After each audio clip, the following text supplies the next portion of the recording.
नमस्कार, आप देख रहे हैं कोसी आलोक न्यूज और मेरा नाम है प्रभु। नगर निगम चुनाव में महज 3 से 4 दिन शेष बचे हैं और ऐसे में सभी प्रत्याशियों में एक होड़ सी मची है कि वो जनता के बीच में जाएं और उनके दिल में एक अपनी जगह कायम कर लें। ऐसे में आज की हमारी खास मुलाकात ऋतुराज यादव जी से हैं, जो कि पूर्णिया के वार्ड नंबर 8 के पार्षद प्रत्याशी हैं। हम ऋतुराज यादव से जानेंगे कि क्या कुछ मुद्दों को लेकर वो जनता के बीच में जा रहे हैं, क्या कुछ समस्याएं हैं जिन्हें वो अगर जनता उन्हें चुनती है तो उनके समाधान में वो तत्पर दिखेंगे। समाज सेवा में कम से कम 15 साल से आप सक्रिय हैं। आपकी माताजी भी मुखिया चुनाव लड़ी थी जब ये पंचायत था वार्ड नंबर। जब पंचायत था तो कैंसिल हो ही गया था पंचायत चुनाव, तो उसके बाद माँ जी एक बार पार्षद की चुनाव लड़ी, एक बार वाइफ लड़ी थी। इस बार सीट जनरल होने के बाद हम लड़ रहे हैं। और ठीक है, तो सर पहला मेरा सवाल है कि समाज सेवा क्यों? समाज सेवा से हमको शुरू से ही लगाव था। मेरा मरंगा का कुछ शुरू से ही स्थिति जो था, जो समस्या था, जन समस्या, जब हम आदमी के बीच मिलते थे जाते थे तो हमको जिस तरह का समस्या यहाँ पे शुरू से दिखाई देता था, उस समय से ही मेरे अंदर में जिज्ञासा हुआ कि हमको इस क्षेत्र में आना चाहिए, समाज सेवा के क्षेत्र में। और हम लगभग 15-16 साल से इस क्षेत्र में सक्रिय हैं समाज सेवा में। और बिना किसी पद पे रहते हुए भी हम हमेशा सबके सुख दुख में, जहाँ भी जो हमको जिस काम के लिए बुलाता है उसके लिए हम सब हर समय तत्पर रहते हैं। और आगे भी मेरा यही सोच है कि यदि हमको मरंगा वार्ड नंबर 8 की जनता मौका दिया तो हम उसके सुख दुख में जैसे पहले हाजिर थे वैसे हर समय तत्पर रहेंगे।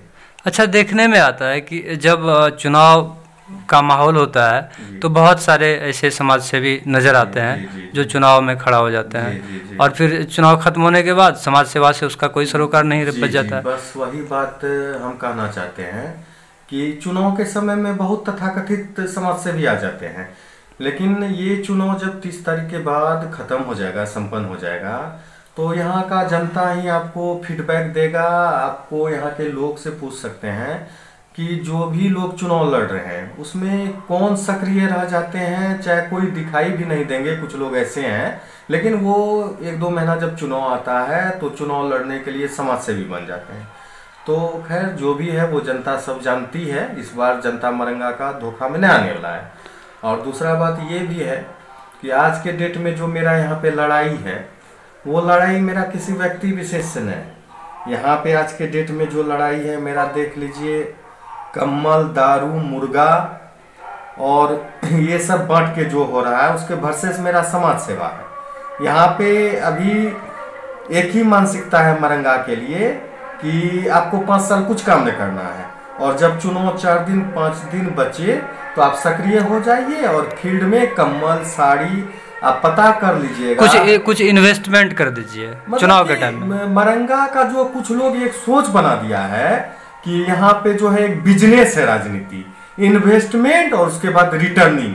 हम इस सोच को गलत करना चाहते हैं आदमी के बीच। हम इस सोच को साबित करने आए हैं कि देखो भाई, यदि यहाँ पे चुनाव लड़ना है और जनता के बीच जीतना है तो आपको 5 साल इसके लिए काम करना होगा तहे दिल से, और तब आप क्षेत्र में जो है जीत पाइएगा। और आप ये मानसिकता यदि बना के रहिएगा कि हमको 5 साल किसी से मिलना नहीं है, किसी का कुछ सुनना नहीं है, हम डरा धमका के वोट ले लेंगे कि आपको झूठा फंसा देंगे, ये कर देंगे, वो कर देंगे, तो फंसने फंसाने वाला राजनीति हम खत्म करना चाहते हैं। गरीब और निर्दोष को हम फंसा के राजनीति नहीं करना चाहते हैं। हम पॉजिटिव राजनीति करना चाहते हैं कि आपके लिए दिल से काम करेंगे। ठीक है, आप चूंकि 15 साल से सक्रिय हैं और समाज सेवा में, तो हम ये जानना चाहेंगे कि वार्ड नंबर 8 में जो मूलभूत समस्याएं हैं अब तक क्या क्या नजर आया है जिसको दूर करने की सख्त जरूरत है? समस्याएं मरंगा सिर्फ कहने का था कि मरंगा बस स्टैंड से 2-3 किलोमीटर के बगल में है, लेकिन हम लोग के मरंगा के साथ हमेशा सौतेला व्यवहार हुआ है। यहाँ पे न ढंग का रोड था, इधर कुछ दिन से यहाँ पे रोड बना, और उसके बाद रोड भी बना तो आप इधर से पॉलिटेक्निक चौक से होते हुए आए होंगे, कुछ जगह आपको रोड टूटा मिला होगा।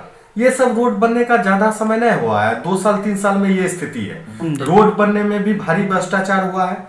नाला का तो यहाँ समस्या है ही, पानी निकासी का जी। और जो भी समस्या है, आदमी का कहने का क्या कहिएगा, अब हमको 25 साल भी दे दीजिए तो हम कहेंगे कि ऐसा मौका नहीं मिला, ये काम नहीं कर सके, इस बार फिर मौका दीजिए तो हम ये काम कर देंगे। ये तो कहने की बात है, करने वाला के लिए तो 5 साल काफी है। वो तो काम जनता को खुद पता चल जाता है कि कौन काम करने वाला है या कौन फिर धोखा देके आएगा और ये करेगा। वो नियत होनी चाहिए, वो नियत होने चाहिए। यहाँ पे मूलभूत बहुत समस्या है। इंदिरा आवास में बहुत बड़ा भ्रष्टाचार है, ठीक है। आज जो कंबल, दारू, मुर्गा और साड़ी बट रहा है, उस चीज को आप देख लीजिए कि वो व्यक्ति को एक कंबल 50,000 रुपया का नहीं पड़ गया 1 साल में, तो वो हमको दोबारा जो है ना चुनाव में वोट नहीं दे। ये कंबल जो अभी वो 100-150 रुपया का ले रहा है, और यदि उस कंबल और दारू मुर्गा पे वो वोटिंग कर दिया तो ये 200-300 रुपया का चीज उसको 50,000 रुपया निकालेगा 1 साल में। वो तो महंगा तो पड़ता रहा है जनता जी। कहा है कि हम ही चुनाव लड़े हैं भाई, लड़ रहे हैं। यदि हम जो है आपके पीछे इन्वेस्ट कर रहे हैं, अभी हम खूब कंबल बांटेंगे, शराब बांटेंगे और उसके बाद चुनाव जीत जाएंगे, तो हम तो अपना पूंजी इन्वेस्ट कर रहे हैं। हम तो सोचेंगे ना कि आपसे कैसे निकालें। तो आप सोचिए कि आपको काम करवाना है 5 साल, कि आपको वही कंबल 5 साल ओढ़ के रहना है, बेवकूफ बनना है क्या? लेकिन हमको एक चीज विश्वास है कि मरंगा का जनता बहुत दिन से ठकाया है, इस बार यहाँ का जनता नहीं ठकाएगा। जनता बहुत जाग चुकी है और हर आदमी का ये सोच है कि बदलाव होना चाहिए। हम क्षेत्र में जा रहे हैं, देख रहे हैं कि आदमी भटकने वाला नहीं है, जनता मेरे साथ है और इस बार लगता है मरंगा का जनता का जीत होगा।